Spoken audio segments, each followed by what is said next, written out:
Well, we'll start then at the very top, of course, with You Only Live Twice. And I know there's an awful lot of stuff that you've already said with reference to You Only Live Twice. And it is a fascinating film. You've been pretty busy leading up to it.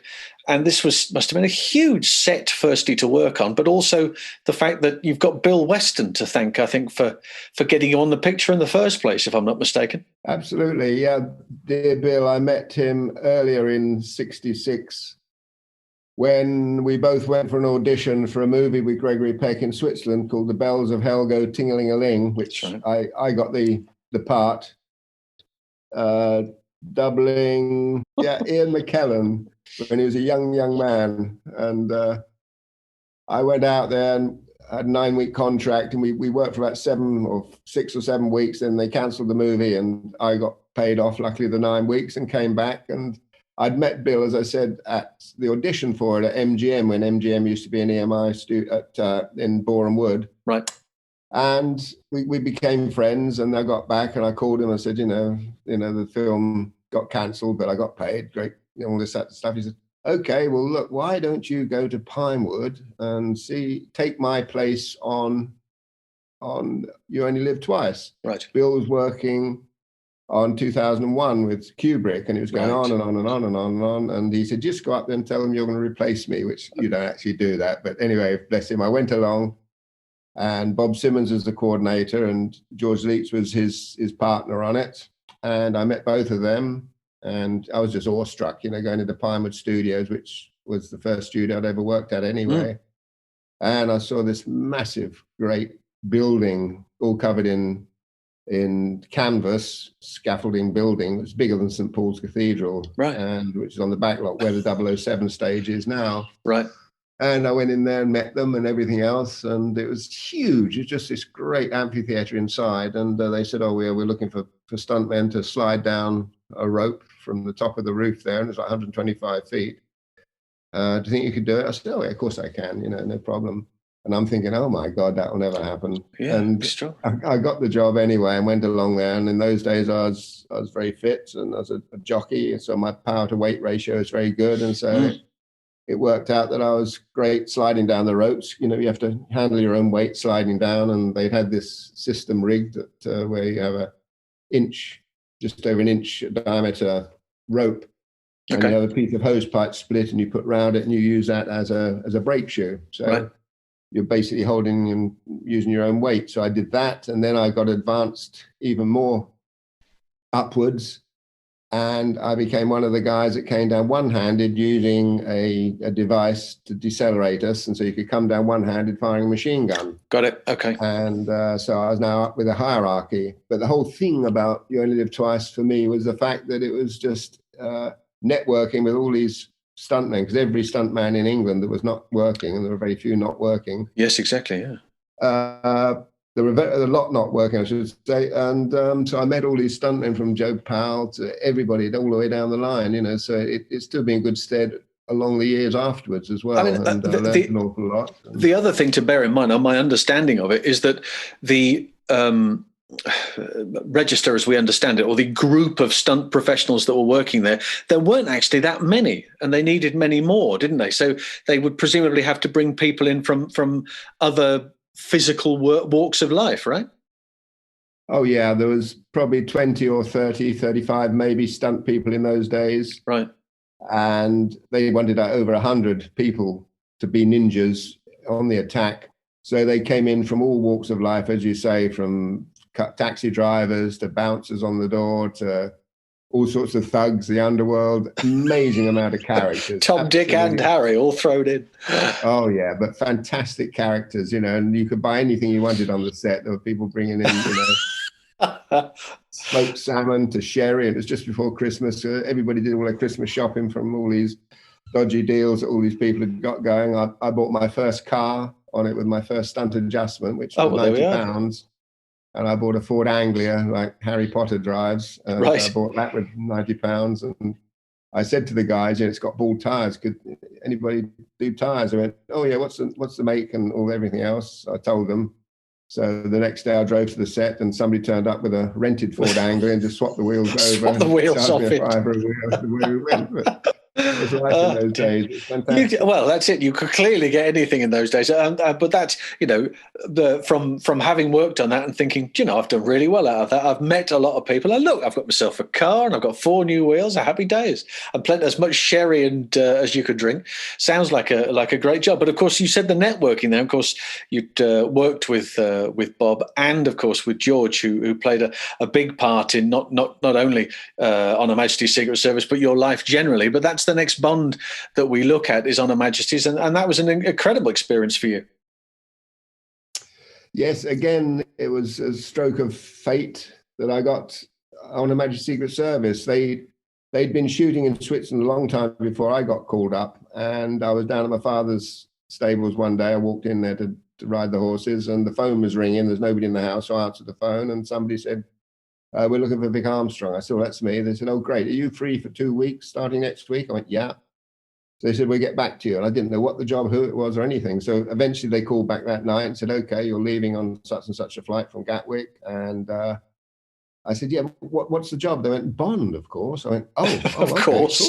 Cool. And I flew out of Switzerland as the second wave of stuntmen for the attack on the Shiltorn on the Pips Gloria. And again, George Leach was there. He was coordinating the show, and I started work on it and everything else. And we're working at altitude, 10, 12,000 feet. So you had to be very, very fit. Again, my fitness stood me in good stead. And luckily enough, I turned out to be a good double for George Lazenby. So I got the job doubling him on the second unit and various fights and things. He had ski doubles and everything. I wish I could say I did the skiing, but no, there was out of this world skiers were doing the skiing. But I learned an awful lot on that show as well, of working on a big action epic abroad and watching how the whole system works. You crop up. Leg up for me, you crop up on a number of occasions. As you said, you did double George, obviously memorably, just dropping over the edge of the cliff before you returned to kill your own father-in-law, which seems a terrible way to go, unfortunately, but you would choke him out with a ski. Can we just talk about that for a moment? Because obviously, I mean, you are attached by a wire, which can be seen, but obviously must be hugely thankful for the fact that was there. How has that worked? Was that a tethered point, or was that a pull? How did that work?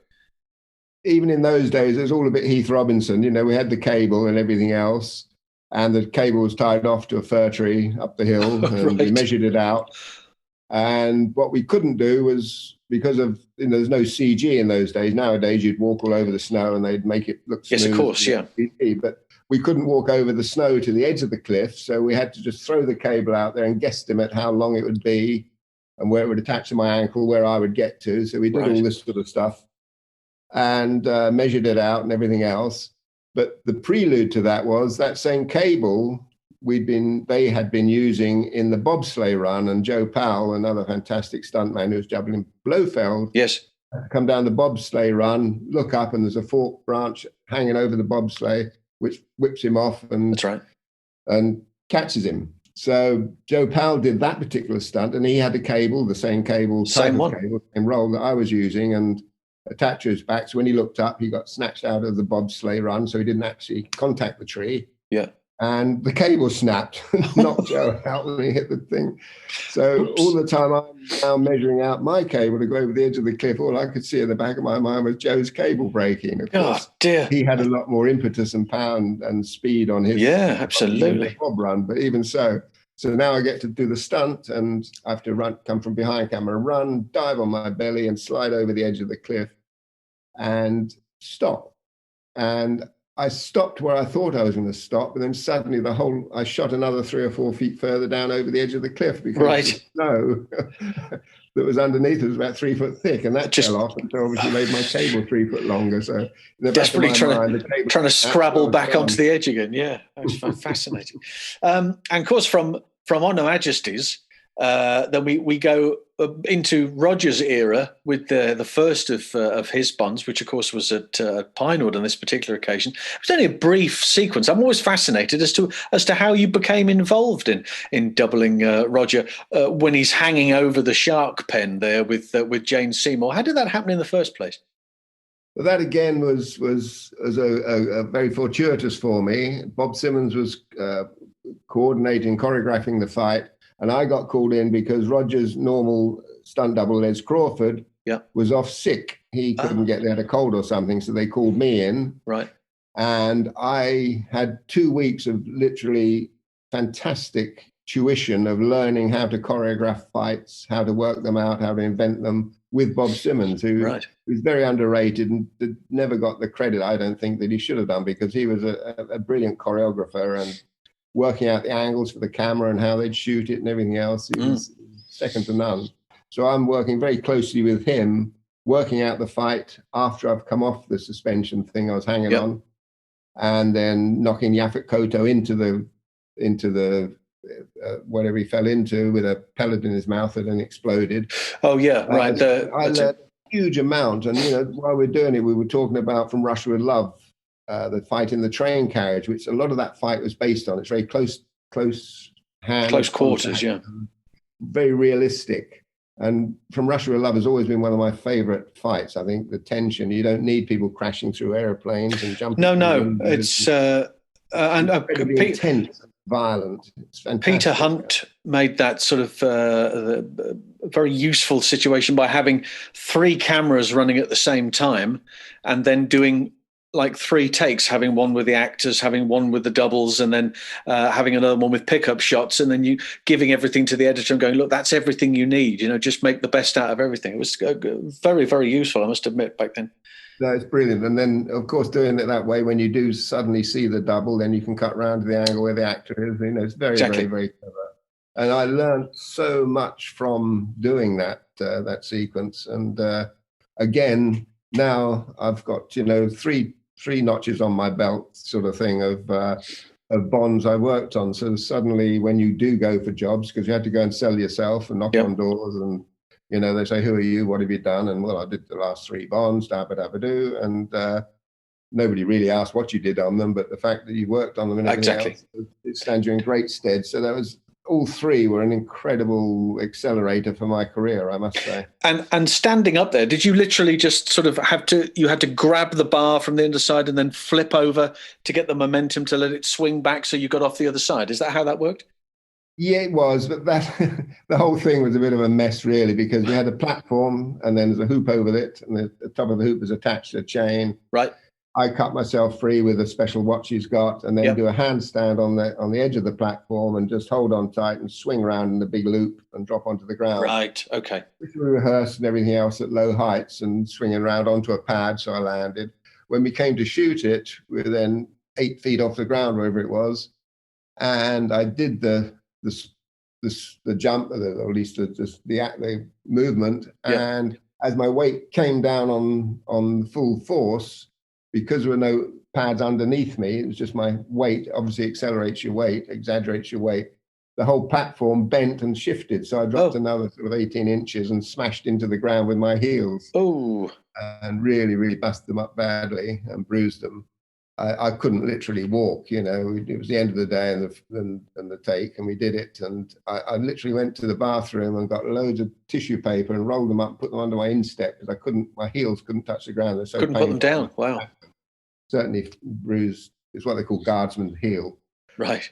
I couldn't even go upstairs. I had to go up on my hands and knees on the stairs. But now I came back to work the next day with my insteps padded up to the eyeballs with paper so my heels didn't touch the ground, and full of painkillers. And we carried on and did the fight. Thank God I didn't have to do the jump again. And I was going to say, that's it. You've got to, you learn there that you have to rehearse, even down to the very last detail of. It was just the fact that we did it that much higher off the ground where the weight became more apparent. Well, this is it. This is one of the reasons why we try and highlight these smaller moments that are captured on film that people kind of accept. They remember Rick Sylvester skiing off the edge of the cliff and the parachute opening, and they remember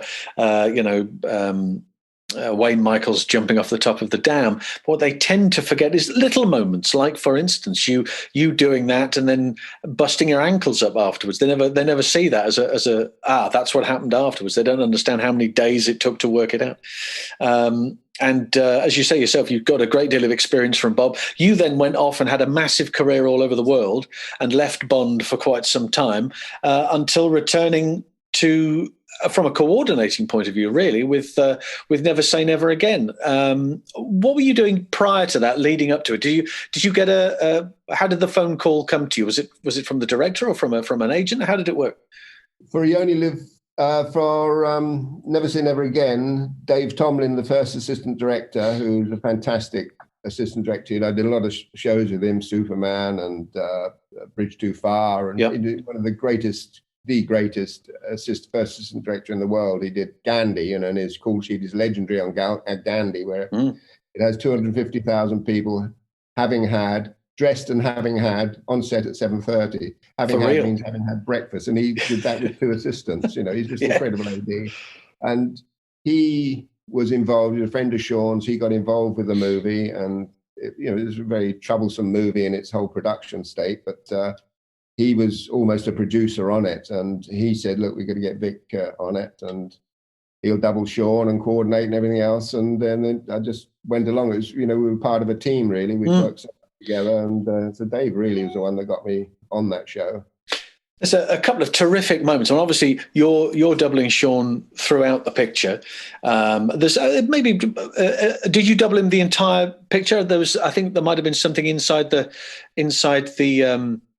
end sequence, inside the battle area there, where wasn't it Frank Henson jumping off the top of the cliff into the water or something of that nature? Maybe there's just one occasion, but you were his main double on the whole picture. Yeah, I did all his doubling apart from the motorcycle riding. Mike Runyard. Mike Runyard did that. He was an absolutely incredible motorcyclist. And he doubled him on the bike. I could never have done anything like that. He was just phenomenal. But no, I doubled him on everything else, to jump off the castle and everything else with the course, and then in the submarine pens and all that stuff. Yeah, that's his only double, yeah. There's a couple of great scenes there. One, of course, that car chase that we refer to there. And of course, the lovely Frank Henson, sadly no longer with us, but he was doubling Barbara Carrera, driving that Renault 5 with Mike doubling Bond. What are your memories of working with Frank on that picture there? Because I know when I spoke to him years ago, he said he got quite a bit of stick for having to be in the full outfit, in the full dress. But he also got quite a few wolf whistles, so he didn't know how to take it. He was happy one minute and the next, but he had a great time doing it. I wonder what your memories are of dear Frank driving for Barbara Carrera. Yeah, we had other doubles as well. Wendy doubled for as well, so any of the closer stuff, Wendy did that. But Frank, I believe, did some. I can't even remember. I remember I turned a car over with a snake on my lap. And that's right, yes. No, Frank's a great old friend of mine. He was, and we always used to tease him, whatever it was. He was very easy to bait, let's say, for old Frank. It was great fun. Yeah, no, it's some terrific sequences there, and of course the that opening sequence, which of course where the titles run over the opening sequence, and you're doubling Sean, and then there's a whole bunch of lads inside. I think Rocky gets killed twice, and Billy Horrigan's in there, and a whole bunch of bits and pieces. And that fight worked out before Wendy kills Sean in that opening sequence. Was that took over a number of days to rehearse and film? Yeah, that whole sequence was a tough one, because during the movie, when we're in France, I was doubling Sean with Wendy on the back of my horse galloping before we did the jump off the castle, and I had to go between 2 horses and knock them over. And one of the horse's shoulders hit my stirrup and turned my foot around, dislocated my ankle. Right. And, I couldn't walk or anything. Thank God there was just riding to be done for most of the time. So I was hobbling around the rest of the time. But then we had to go to the Bahamas. And by then, thankfully, my foot had got better, and I was doing all the running. But the hardest part of that whole gag was actually jumping off the building on the rope. You have to jump out as far as you can on the end of the rope, and then it pendulums round, and I smashed through the windows into the room that Wendy's tied up in. And again, it's something you sort of do the measurements and calculations, but at the end of the day, you have to run and jump. And I was going to say, the last thing you want to do is come up short, isn't it? You don't want to go too far. You want to go right the way through the middle of that wooden shutters. It's amazing. The rope is forever getting shorter as it comes under the top of the window into the room. So right. the whiplash on it is amazing. And I just went smashing straight up into the ceiling and back out. And Billy Horrigan and boys in there trying to catch me, stop me flying back out the window. Wow, that was quite hard. But then, of course, once I'd landed in it, I jumped off and through the window in the Bahamas, and then the interiors all in the studios. Oh, right. Fight sequence, and then that's where Wendy says the immortal words, "You're dead, Mr. Bond." So she's still the only person to kill Mr. Bond. That's right. Yes. Even if it was a training exercise, she still got him in the end. Exactly. But it's a terrific film. I've always been a big fan of Never Say Never. Your next venture into Bond is in fact The Living Daylights, isn't it? Because you did some of the am I right in saying some of the screen testing, the fight arranging for that? That's right. We were testing 3 different. I can't even think of the other 2 actors, but we were testing actors for their fighting ability, because they did love scenes, and in those days they used to do test shoots, and they'd love scenes, etc. And then I was involved coordinating and choreographing the fight scenes, and that's where I met Simon Crane. He and Simon, Dougie Robinson, and somebody else on it. And I must say, Simon turned out to be a really good fight guy. I'd never met him or worked with him before, and he was great. And I sort of recommended him to the Bond people and said what a good hand he was. And he actually had a good career with them afterwards as well. But yeah, that was fun. And then, that was done way, way before the film was ever gone into production. And I was off on some other show. And in those days, well, they always were very loyal, the Barbara Broccoli and Michael Wilson and the Bond team, and they had people who were doing it before, so they carried on with them, Cool. Okay, cool. Right, so the next one we're going to look at is a number of it, again, down the line, but Tomorrow Never Dies. And apart from the general size of the whole thing, I mean, they obviously, each Bond gets bigger and bigger and bigger. And by the time they started working with Pierce for real, from GoldenEye onwards, it just got bigger and bigger.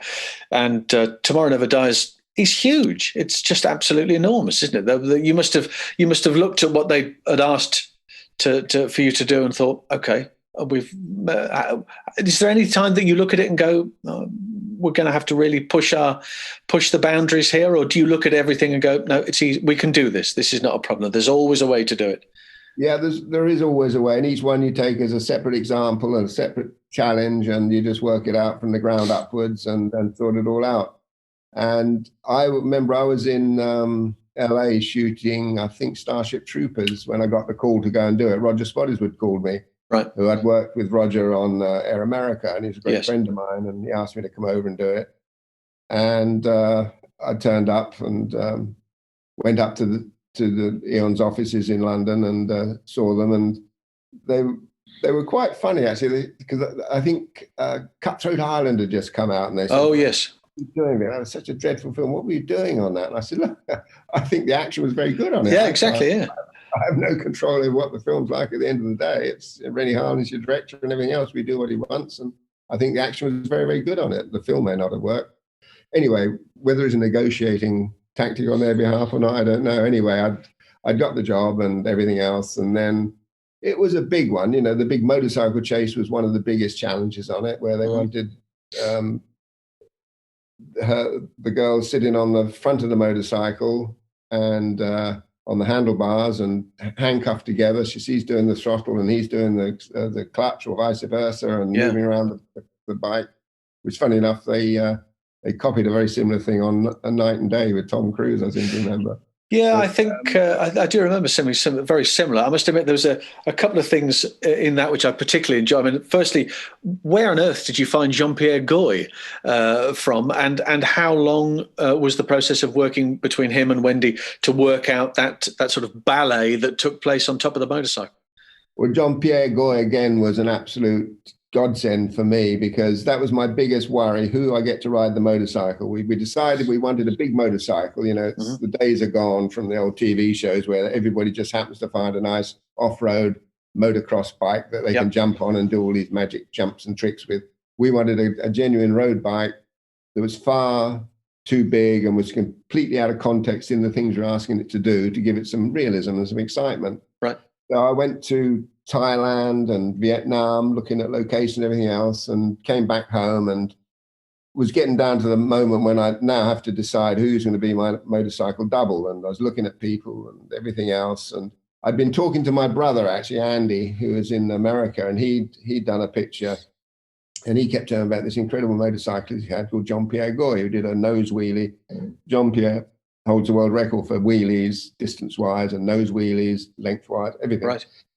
And anyway, I got home, and in the back of my mind, he was telling me about Jean-Pierre Goy for weeks, and I sort of ignored him, think I'll try and get an English guy. And I came home Sunday night, and I sat in there, and there was Greatest Stunts or something on the telly.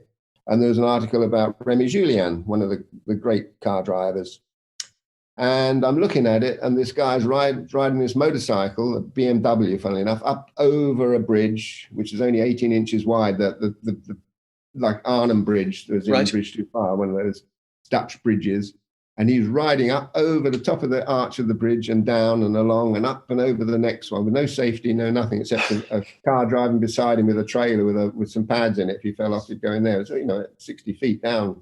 Right. Wow. And I looked at this guy, and it was amazing. And it turned out to be Jean-Pierre Goy. And I said to myself, this is an omen. So I phoned him immediately, and he jumped on the plane. He came out to St. Albans, in St. Albans. Oh, St. Albans, right, okay. On an old airfield, and there's a warehouse on an old airfield. And he came over there the next day, flew him over. And I said, look, we've got this BMW. It's a monster of a bike. And we want to do wheelies with it. We need Michel as stunt double sitting on the handlebars and everything else. And okay, let's have a look. And within 10 minutes, he was popping this bloody great motorcycle up in a wheelie. Really? Wow. And I've never seen anybody wheelie a huge BMW like that before. And he had it on a wheelie, and then he was doing nose wheelies. And then I said, well, put Wendy on the handlebars, and she sat on the tank, and he popped a wheelie with her on it and drove all the way around. And it was just incredible. Just a natural ability. As soon as he gets on the bike, he'd never ridden a motorcycle till he was 16 years old. He was a horse rider, and then he got bored with his ponies and show jumping, and decided he wanted to ride motorcycles, and just became world champion. Well, I wonder if that's where he gets his balance from. Then that maybe years of understanding horses. And one day he said to me, after we'd come back from Thailand and everything else, and did all the fantastic stunts and everything else, and he turned to me and said, Vic, I have to thank you for the confidence you had in me, letting me do all these amazing stunts with your wife sitting on the handlebars and everything else. I said, yes, Jean-Pierre Goy, but you don't know how much I had insured for, do you? Yeah, but, every eventuality comes. Amazing man, just wonderful. And we couldn't have done it without him. He did some incredible stuff. No, it's wonderful. And he jumped over that helicopter at the end, the climax. He did that for real. Yeah. We had the whole house built. The front of it was soft, so if he did miss a gear or the bike misfired and he didn't quite get the distance, he would go through the front of the house. It would be a soft, but basically he had to land on the roof, which was a collapsible roof, into boxes. Yes. And we rehearsed that for over 2 weeks. We had 10,000 boxes. Wow.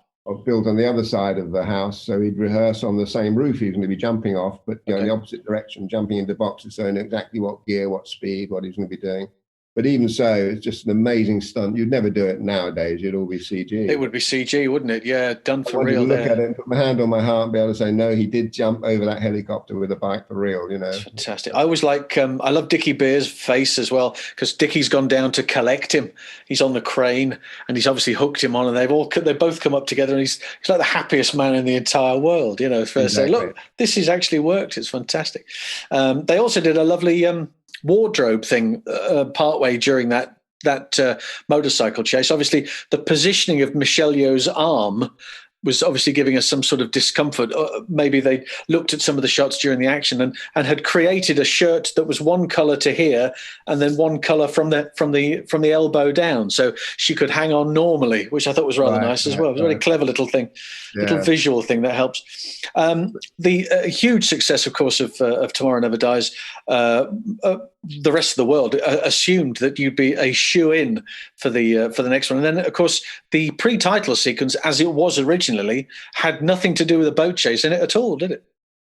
No, that all that was in the script for the chase down the Thames was Bond leaves MI6 in a motorboat, and arrives at the Dome, and we want a hot air balloon involved. So Right. I drove up and down the Thames. I was doing the entrapment at the time, so every Saturday and Sunday, I would go up and down the Thames, looking and inventing and dreaming up sequences. And in the end, we had a chase probably last about 4 hours. So Right. you then trim it down, and just get it down to the nitty gritty. And the criteria was we had to see London, we had to see the Houses of Parliament, Tower Bridge, we had to see the iconic sites, and then I wanted to get off the Thames as quickly as I could, because that's so problematical shooting there. With the tidal rise of 20 odd feet and the business of the Thames and the tourists and everything else. Get off the Thames, and then we used all the back old docks and everything else as part of the Thames for the chase. And then I'd always had a vision. EastEnders, in EastEnders, when the music starts, you look down the map of London, you have that big horseshoe of the Thames where it goes round. Right. I visualized him cutting off the end of the horseshoe and going across on dry land, and we were using jet boats. So they could, in fact, go on land as long as there's a bit of water to get into the jet to push it along. And we wrote a whole sequence where he cuts off the corner there and then goes through the restaurant, out the side of the restaurant, and then back into the Thames again. But that whole chase, there's no CG in that chase at all, apart from the torpedoes in the Thames. Right. So, everything done for real, just apart from that. I think it's a great chase, I must say, because when you sit down and you have to come up with something, you think, what are we going to do for a boat chase? Oh my gosh, I looked at all the other boat chases out there, and they're all stereotypical, and I just wanted to keep varying and upping the ante and changing things around. And I think it worked really, really well. I'm very proud of it. I think, if anybody ever comes up to any producer and director and they say, look, we want a boat chase, people go, no, it's been done. It's been done. Let's not mess about with it. Let's do something else. I also like the fact that you had 4 hours worth of footage, which you managed to whittle down to 19 minutes as a pre-title sequence. Go, wow, you've shaved quite a bit off that, I must admit. But and of course, Sarah Donahue driving that huge Sunseeker, and the two guys doubling for Pierce in those jet boats. I mean, they're just extraordinary, weren't they? The right place, right time, everything amazing. Absolutely, and Sarah was phenomenal. She threw that boat around like it was just a little toy. She was absolutely amazing, very calculating, very, very trustworthy and accurate. It was just superb. And then I had Gary Powell and Wade Eastwood as the boat drivers. Gary did the barrel roll with the boat, which that was an amazingly difficult stunt. Incredibly difficult, because if it'd gone wrong, if he came in upside down at the speed he was going, it'd rip his head off. Helmet on and everything else, but it was very, very dangerous. So you get a lot of sleepless nights before you shoot those sort of things. But I was very, very proud of everybody's contribution into it, and even the barrel roll of the boat was something we couldn't get. Simon Crane and the stunt guys were rehearsing, and we had ramps and different ramps. The boat would ever go up onto its roof, and they could never get a full barrel roll out of it. And Dave Bickers, my dear old Dave Bickers, who I got in the business many, many, many years ago. Yeah. He's a very logical, clever engineer. And he said, Vic, it takes no power to make that boat roll. He said, if I had it on a piece of string tied to the front of the boat and it's hanging vertically, I could push it with my hand and it would spin around because there's no resistance. I went, yeah, we came from this. He said, well, if we put a little nitrogen jet down and nitrogen jet up on the other side, once it leaves the water, you fire those jets, they'll spin it around.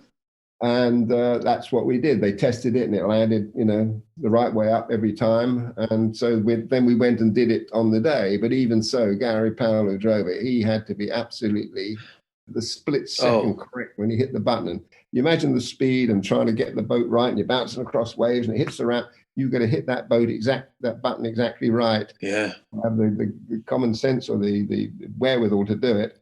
And it flipped and came round onto its undercarriage again, which was a huge relief. But no, there's a huge amount of talent and a lot of input from a lot of clever people on that. It's a wonderful moment. There's a number of wonderful, great moments in that picture, but certainly the pre-title, I think, stands on its own as a terrific piece of action.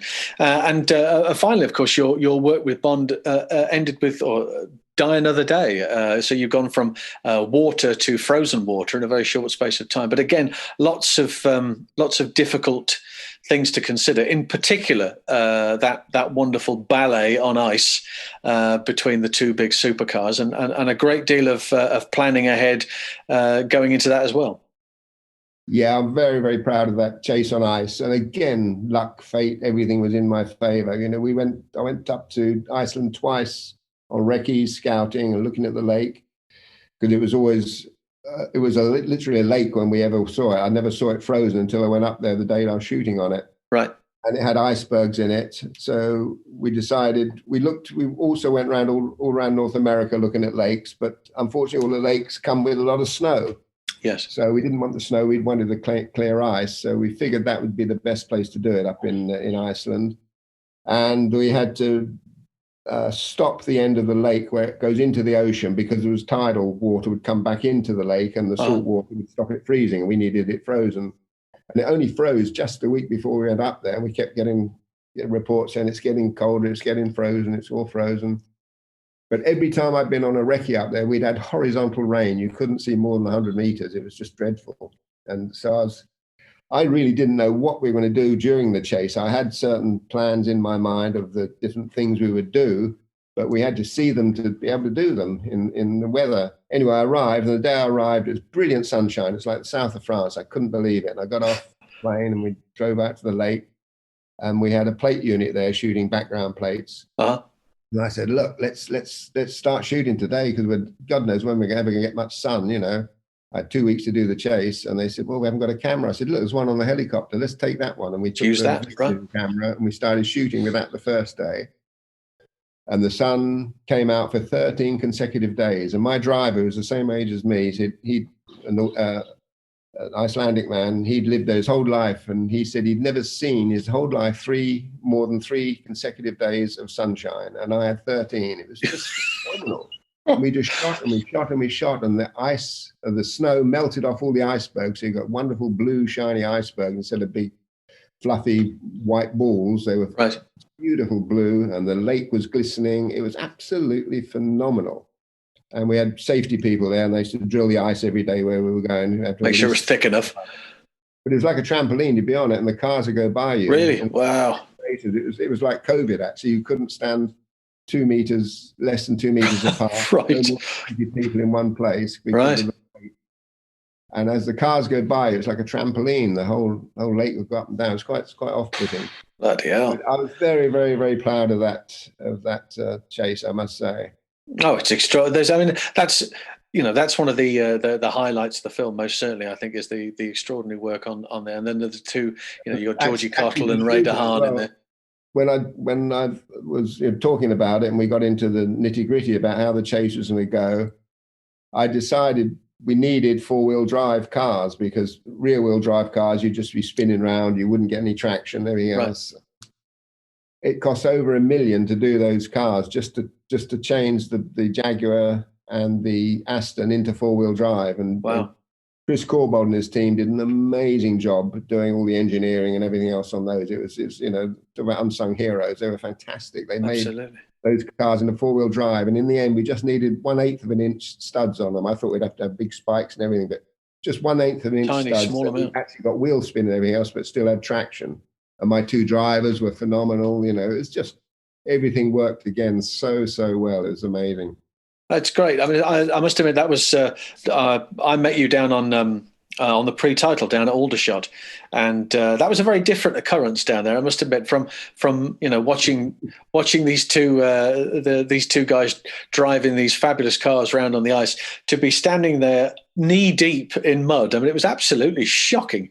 I vowed that I'm never going to go to North Korea if that's what it looks like for real. It's really grubby down there.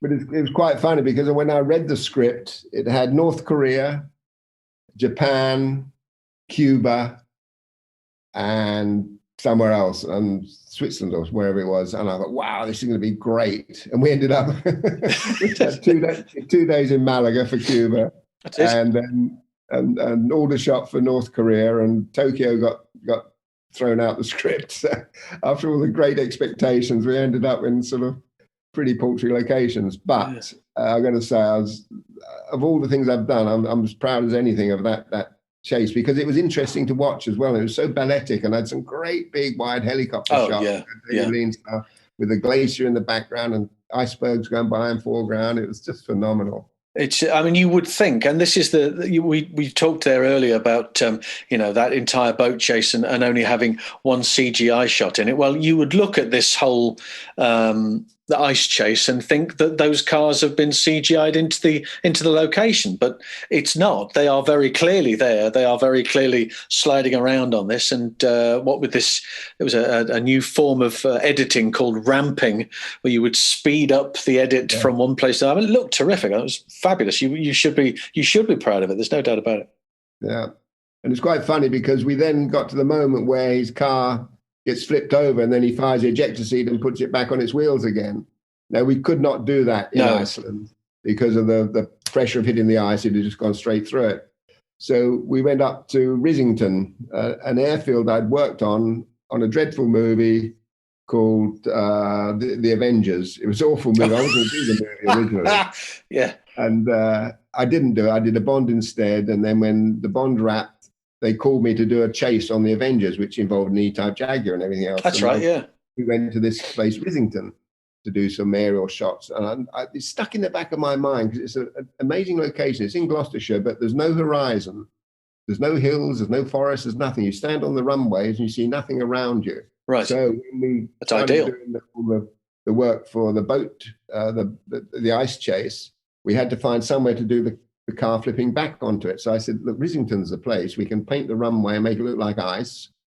And with the art department, they did a fantastic job with 1D, 2D, and 3-dimensional icebergs. Icebergs, yeah. It was phenomenal. And because there's no horizon, you had nothing to hide. So these icebergs were there giving us a depth perception with different size ones.